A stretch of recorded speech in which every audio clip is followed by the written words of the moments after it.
Hello students, कैसे हैं आप सभी। आशा करती हूँ कि आप सभी अच्छे होंगे और इसी आशा के साथ स्वागत है आपका अपने यूट्यूब चैनल विनायक जी क्लासेस में। मैं सोनाली, आपकी साइंस टीचर, आपके लिए साइंस का वेस्ट मटेरियल लेकर के आई हूँ। और अगर आप लोगों का मुझे प्रोत्साहन मिला तो आगे भी आपके लिए कक्षा 9, 10 के साइंस का बेस्ट मटेरियल लेकर के आऊंगी। बच्चों, आज मैं आपको कक्षा 8 की विज्ञान का अध्याय 1 पढ़ाने जा रही हूँ, जिसका नाम है फसल उत्पादन एवं प्रबंध। मेरे इस वीडियो को आप एंड तक जरूर देखिए, क्योंकि जब आप इसे एंड तक देखेंगे तभी आप इसको अच्छे से समझ पाएंगे और तभी इसका पूरा लाभ उठा पाएंगे। और अगर आपको वीडियो पसंद आए तो प्लीज वीडियो को लाइक कीजिए, अपने फ्रेंड्स के भी शेयर कीजिए और मेरे इस चैनल को सब्सक्राइब कीजिए। तो चलिए शुरू करते हैं आज का अपना टॉपिक।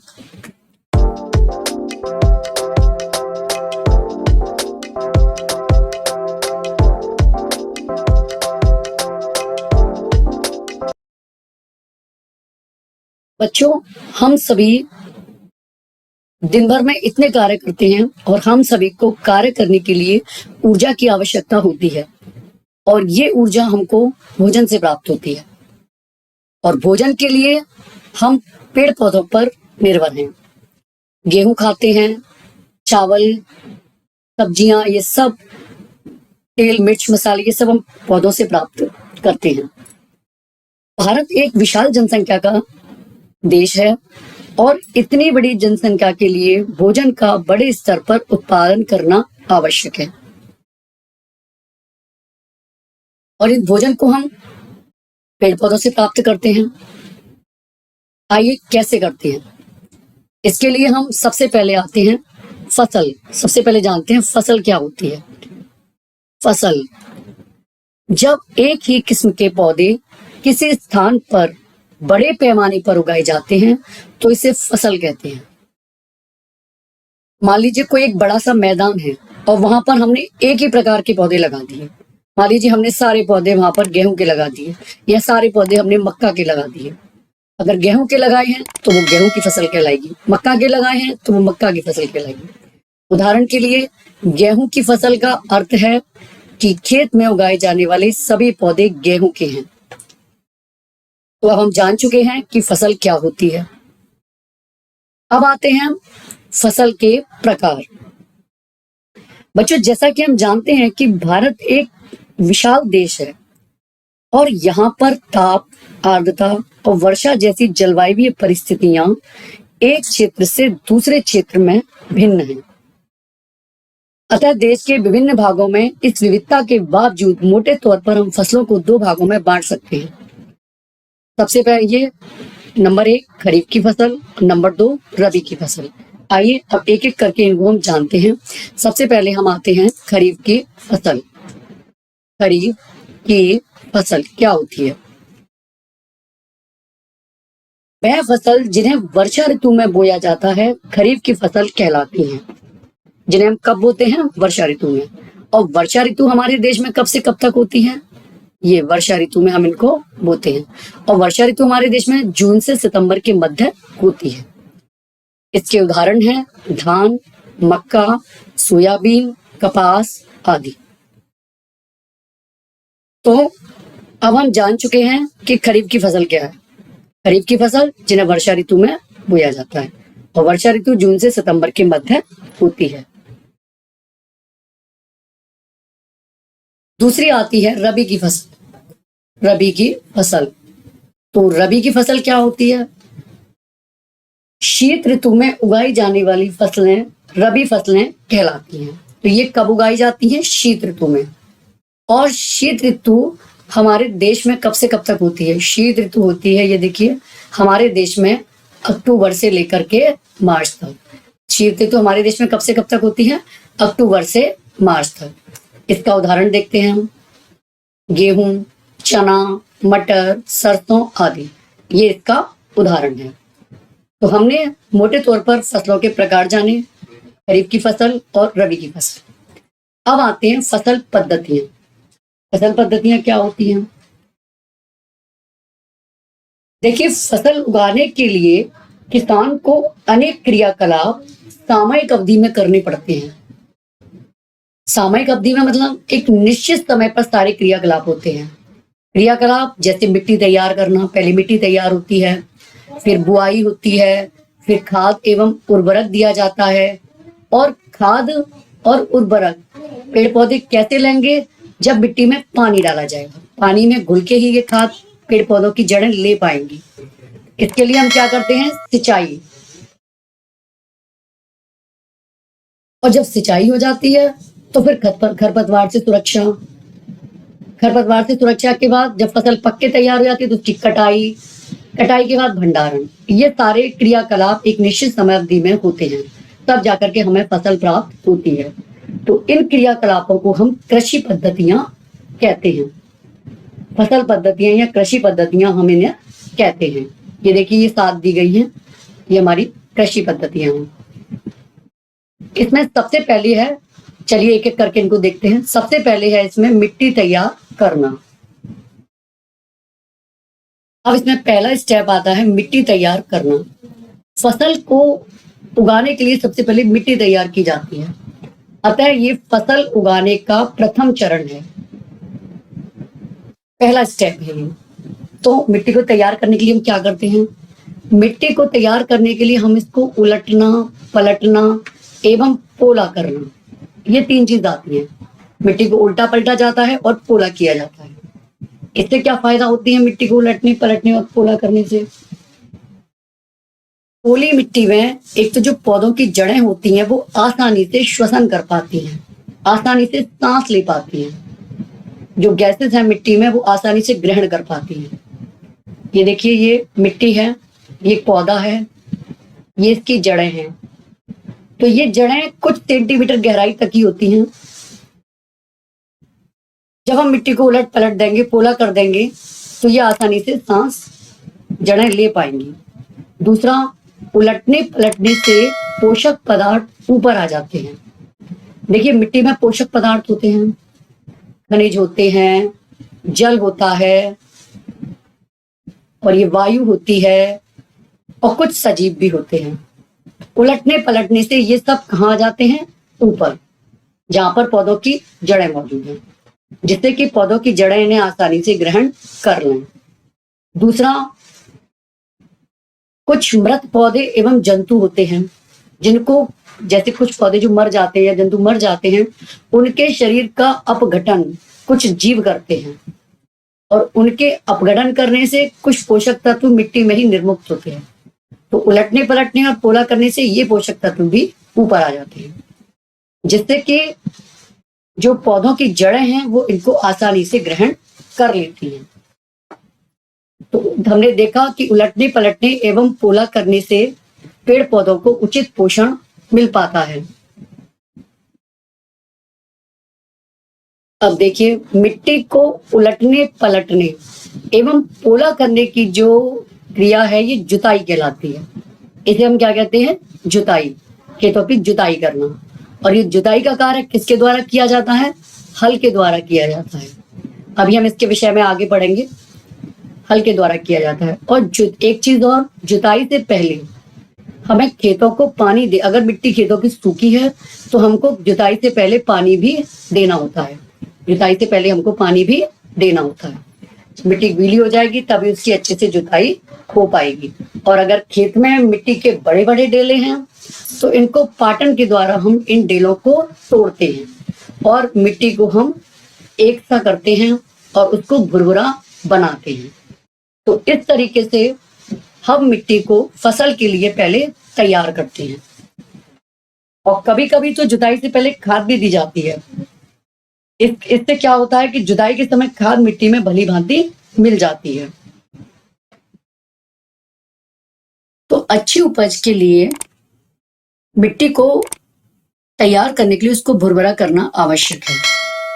और इस मिट्टी को तैयार करने के लिए कुछ कृषि औजारों की जरूरत होती है। आज हम उन्हीं कृषि औजार के विषय में आपको बताते हैं। मिट्टी को जो भुरभुरा बनाने का कार्य है ये इन कृषि औजारों की सहायता से किया जाता है, जिसमें हल, कुदाली एवं कल्टीवेटर आते हैं। सबसे पहले हम लेते हैं हल। हल का उपयोग हम क्यों करते हैं? प्राचीन काल से ही हम हल का उपयोग करते हैं। इसका उपयोग हम जुताई के लिए करते हैं, खाद एवं उर्वरक मिट्टी में मिलाने के लिए करते हैं और खरपतवार निकालने एवं मिट्टी को खुरचने में करते हैं। जुताई आप जानते हैं, और खाद और उर्वरक मिलाने, खाद और उर्वरक अभी हम आपको आगे बताएंगे। अब सबसे पहले जानते हैं खरपतवार क्या होती है।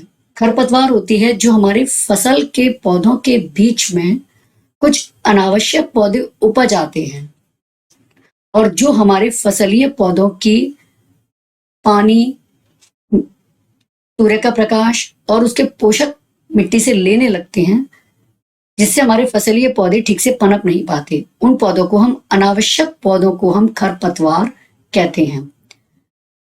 तो हल से जुताई, खाद उर्वरक मिलाने एवं खरपतवार निकालने एवं मिट्टी खुरचने का कार्य किया जाता है। ये देखिए, ये हल का चित्र है। ये इसमें लोहे की एक मजबूत तिकोनी पत्ती होती है। ये देखिए, ये लोहे की पत्ती है जो तिकोनी सी हमको दिख रही है। इसे हम फाल कहते हैं। और इसका जो मुख्य भाग है वो ये एक लकड़ी होता है, ये लकड़ी का बना होता है ये, जिसको हम हल शैफ्ट कहते हैं ये। और इससे जुताई करने के लिए हमको एक जोड़ी बैल, ये एक जोड़ी बैल एवं एक आदमी की आवश्यकता होती है। ये देखिए, बैलों से कनेक्ट करके एक आदमी की सहायता से हम इसके हल के द्वारा खेतों की जुताई करते हैं। दूसरा है कुदाली। इसका उपयोग भी हम हल की तरह खरपतवार निकालने एवं मिट्टी को पोला करने में किया जाता है। इसके ये देखिए, ये इस चित्र की सहायता से हम इसकी रचना को समझ सकते हैं। इसमें भी ये लकड़ी या लोहे की एक छड़ होती है, जिसके एक सिरे पर ये लोहे की नुकीली पत्ती लगी होती है, मुड़ी हुई प्लेट होती है जो कि ब्लेड कहलाती है। प्लेट होती है जो कि ब्लेड की तरह कार्य करती है और इसके द्वारा भी मिट्टी की जुताई की जाती है, उसको भुरभुरा किया जाता है। अगला है कल्टीवेटर। आजकल जो जुताई के लिए सबसे ज्यादा यूज करते हैं वो कल्टीवेटर का ही करते हैं।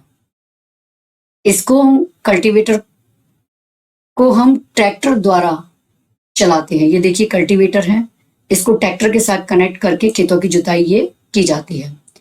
आजकल जुताई ट्रैक्टर द्वारा संचालित कल्टीवेटर से की जाती है। इस तरीके से जुताई करने से हमको श्रम एवं समय दोनों की ही बचत होती है। इससे हमारी मेहनत भी बचती है क्योंकि वो ट्रैक्टर से काम लिया जा रहा है, और टाइम भी बचती है।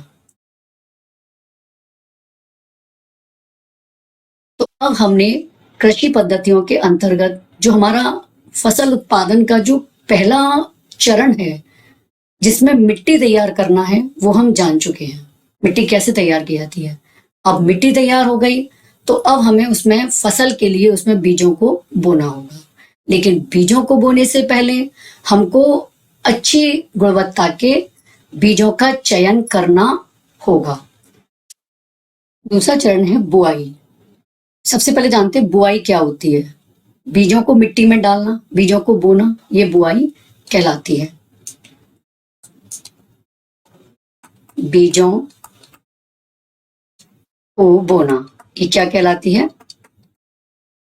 बुआई कहलाती है। बीजों को बोना बुआई कहलाती है।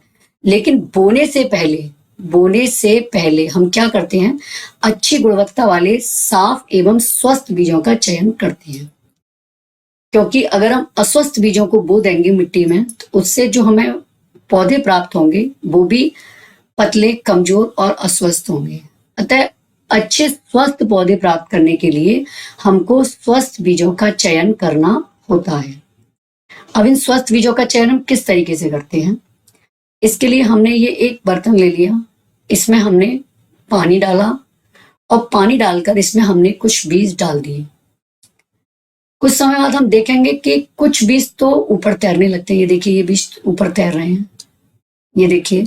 और कुछ बीज इसमें नीचे बैठ जाते हैं, ये देखिए। तो जो क्षतिग्रस्त बीज हैं वो अंदर से खोखले होते हैं। ये अंदर से कैसे होते हैं? खोखले होते हैं। जो बेकार बीज हैं, क्षतिग्रस्त बीज हैं, वो अंदर से खोखले हो जाते हैं और खोखले होने की वजह से वो हल्के हो जाते हैं और इस वजह से वो जल पर तैरने लगते हैं। इसका मतलब है कि जो ये बीज ऊपर तैर रहे हैं ये कैसे होते हैं? क्षतिग्रस्त होते हैं, बेकार होते हैं, फसल के लिए अच्छे बीज ये नहीं हैं। और जो स्वस्थ बीज होते हैं वो पानी में नीचे बैठ जाते हैं और इस तरीके से, इस विधि से हम स्वस्थ बीजों को क्षतिग्रस्त बीजों से अलग कर लेते हैं और इन स्वस्थ बीजों को ही हम मिट्टी में बोते हैं। तो इन स्वस्थ बीजों को मिट्टी में डालना, ये बोना कहलाता है।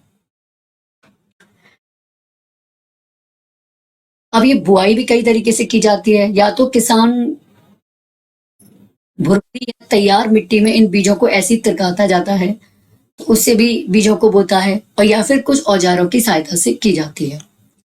आइए बुआई के औजारों के बारे में जानते हैं। इसमें कुछ औजार परंपरागत औजार होते हैं।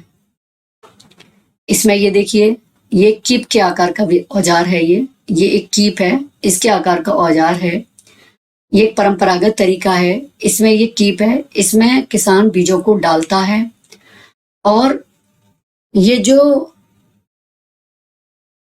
कीप के अंदर डालने पर ये 2 या 3 नुकीले सिरे वाले पाइपों से ये बीज गुजरते हैं और पाइपों से गुजर के ये मिट्टी में गिरते जाते हैं, मिट्टी में डलते जाते हैं। इस तरीके से ये परंपरागत बुआई होती है। अब आधुनिक बुआई का तरीका क्या है? आधुनिक तरीके से कैसे बीज बोते हैं? तो आधुनिक तरीके से बीज बोने के लिए हम सीड ड्रिल का प्रयोग करते हैं। सीड ड्रिल क्या होता है? ये देखिए, सीड ड्रिल है। आजकल बुआई के लिए ट्रैक्टर द्वारा संचालित सीड ड्रिल का उपयोग किया जाता है। इस सीड ड्रिल से फायदे क्या क्या हैं हमको बीज बोने से? इसके द्वारा बीजों को समान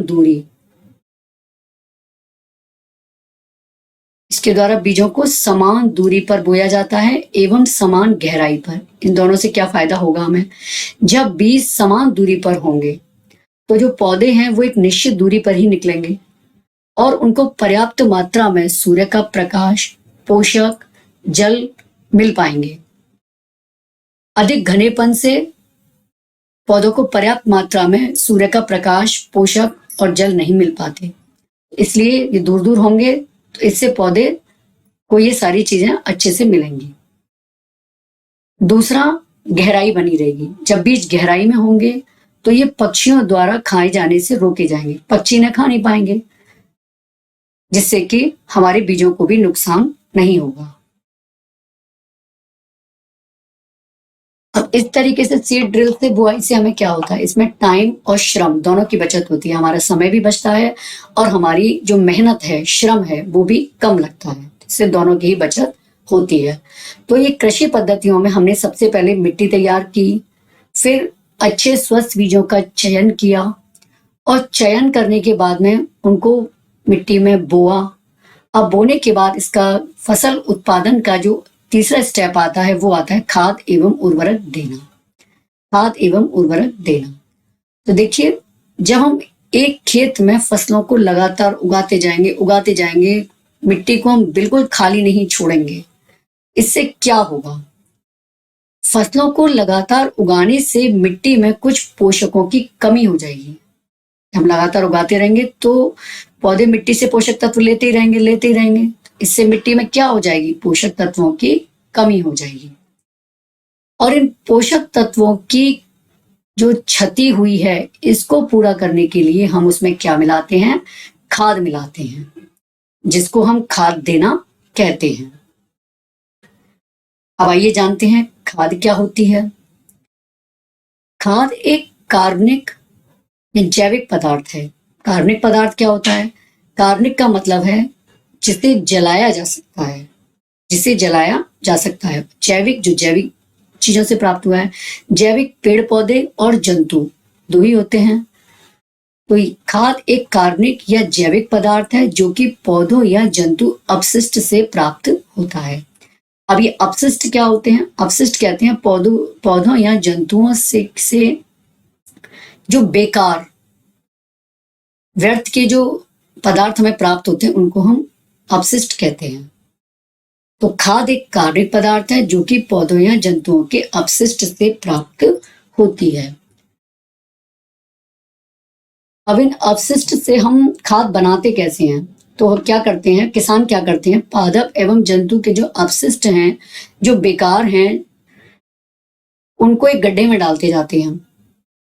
गड्ढे में डालने के बाद में गड्ढे को खुला छोड़ देते हैं, तो वहां पर जो सूक्ष्म जीव होते हैं उनके द्वारा इनका अपघटन होता है, और सूक्ष्म जीवों द्वारा अपघटन होने से ये जो अपशिष्ट पदार्थ थे, ये जो अब के बाद ये अपघटित हो जाते हैं, और अपघटित पदार्थ जो होते हैं यही क्या बनाने लगते हैं, खाद बनाने लगते हैं, यही खाद कहलाते हैं। अब खाद के उपयोग से मिट्टी को क्या क्या फायदा होता है ये जानते हैं।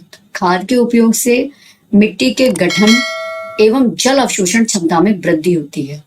जब हम खाद डालते हैं तो मिट्टी में एक क्षमता बढ़ जाती है, वाटर को एक लंबे समय तक धारण करने की क्षमता, लंबे समय तक रोकने की क्षमता, जिसको हम जल अवशोषण क्षमता कहते हैं, इसमें वृद्धि होती है खाद के द्वारा।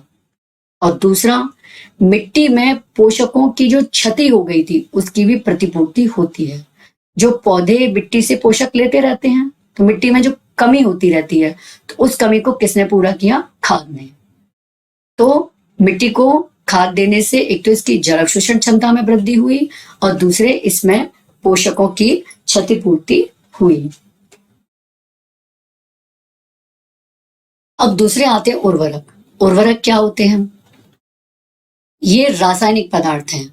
जैसे वो कार्बनिक और जैविक थे, ये कार्बनिक एवं जैविक नहीं है, ये रासायनिक पदार्थ हैं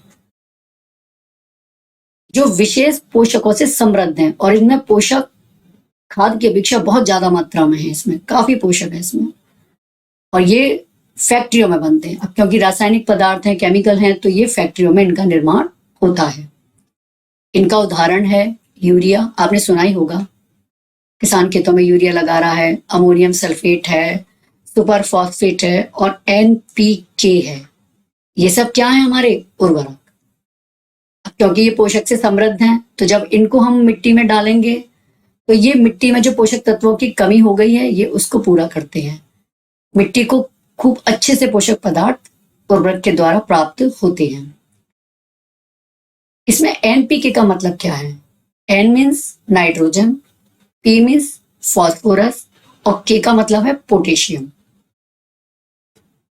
एनपीके ये भी एक उर्वरक है जो इन पोषक तत्वों की कमी मिट्टी में पूरी करता है। अब इन उर्वरक से क्या होता है? अच्छी उपज होती है। उर्वरक से क्या होता है? अच्छी उपज होती है। जो हम फसल बोते हैं, मक्का, गेहूं, जौ, चावल, उसकी उपज बहुत ज्यादा शानदार खेती होती है। अच्छी उपज के लिए हम उर्वरकों का उपयोग करते हैं, लेकिन इसके कुछ नुकसान भी हैं। नुकसान क्या है? उर्वरकों के अत्यधिक उपयोग से मिट्टी की उर्वरता में कमी आती है। जब हम उर्वरकों का बहुत ज्यादा यूज करते हैं, लगातार यूज करने से मिट्टी की जो उर्वरता होती है, उसकी जो उपजाऊपन, उर्वरता में उपजाऊ शक्ति, जो उपजाऊपन होता है, जो पौधों को एक तरीके से कहते हैं, मिट्टी दो तरीके की होती है, बंजर भूमि जो पौधों को, जिसमें उपजाऊपन है ही नहीं है, उसमें पौधा उपजेगा ही नहीं, और एक होती उर्वर भूमि जो बहुत उपजाऊ है, जिसमें पौधा आराम से होता है। तो इसकी उर्वरता में कमी आती है उर्वरकों के अत्यधिक उपयोग से। और दूसरा, ये उर्वरक कहीं ना कहीं जाकर के जल के स्रोतों को प्रदूषित भी करते हैं, तो ये जल प्रदूषण का भी स्रोत बनते हैं। ये हमारे उर्वरक के नुकसान हैं। आज हम यहीं पर रोकते हैं, और आशा करते हैं कि आपको मेरा ये वीडियो पसंद आया होगा, और यदि पसंद आया है तो प्लीज इसको अपने फ्रेंड्स के बीच में शेयर कीजिए, वीडियो को लाइक कीजिए, और मेरे इस चैनल को सब्सक्राइब कीजिए। इसी के साथ प्यारे बच्चों, मैं आपसे विदा लेती हूँ। बहुत बहुत धन्यवाद, आपने मुझे अपना टाइम दिया।